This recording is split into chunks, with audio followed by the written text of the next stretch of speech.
The bane and limitation of perfectionism.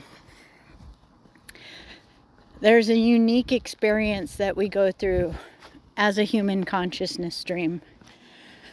Through our five senses and our perception of interaction within this reality, we become very limited from what we are aware of beyond the sensory perception of those five senses.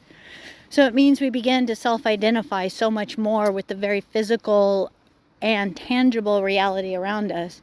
And if that reality is functioning and working, then we think we're doing a good job. But if it is not working or stuck or broken or collapsing, then many times from our own human perspective, we begin to take on the personage that we are the failure. Perfectionism starts at the most extreme and early age, and it can be amplified through certain types of parental types of childhood. Parentification, where there is an overemphasis on how a child is being versus how a child can handle taking themselves through situations and finding their own solutions. Many times through the upbringing years, there's a lot of instances where the emotional insecurity of a parent falls on to the child, and the child now finds themselves feeling responsible for the chaos that the parent is going through.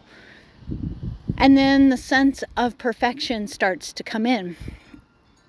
There are countless ways that we could begin to describe scenarios where perfectionism starts to become a defining factor within one's life. And if one is doing something as simple as baking cookies or cleaning the house or mowing a lawn, and a line is wrong, or the cookies don't come out right, or something gets messed up or broken while they're cleaning the house, a meltdown or breakdown can happen because the child could automatically perceive that because something in the physical world didn't work, that they are the failure. They are the reason why it's not working, or they are the reason why everything is wrong. This is super amplified through multiple types of upbringing scenarios where a child can begin to, at a very early age, feel that anything that doesn't work within the home or the happiness of the parents, or any time they get reprimanded or called out for something in the slightest, they immediately introvert it into something is wrong with me, and have an internal meltdown that could be so dark and depressive that they begin to feel as though they don't want to even be alive or be in this world, or that the world would be better off if I'm not in it. So within this, we begin to understand how creators and creation get so inverted through the vision of the physical reality around them that they forget the God source of which they come from. Is there manipulation, or are there energy influences that understand this and then play upon it in order to keep a human consciousness inverted, maybe for lifetime after lifetime? Of course. But it doesn't negate the fact that within an instant we can be free from it. We can actually liberate ourselves in any moment once we start to realize, where am I over identifying with what I am creating or the results of my experiences in this reality?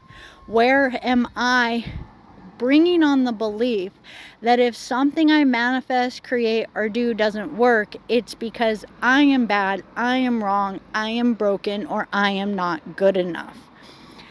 In this, we start to take a stance where we begin to clear out any of these distortions and start to recognize that as creators, that we are the experience and we are the energy, we are the original eternal breath that is moving through these creations. But the creations, if they have enough sustenance and if it functions, great, they work.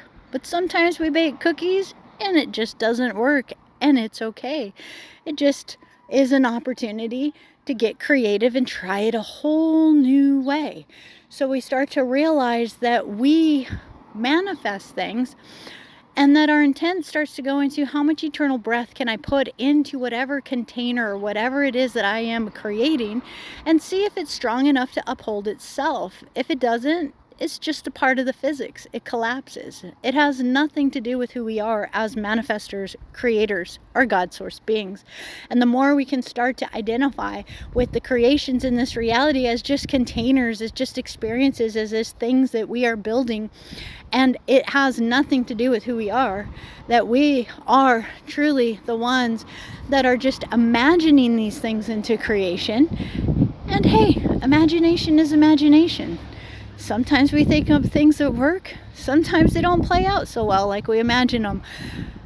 But as long as we remember we are the imaginer and we can always come up with infinite original imaginations, we start to free ourselves from these loopings of these limiting programs that make us self-identify with the physical reality as if when the cookies don't cook, it means I'm bad. We begin to now start to free ourselves that says, hey, I know all of the ingredients. I know how creation works. Let's try it this way.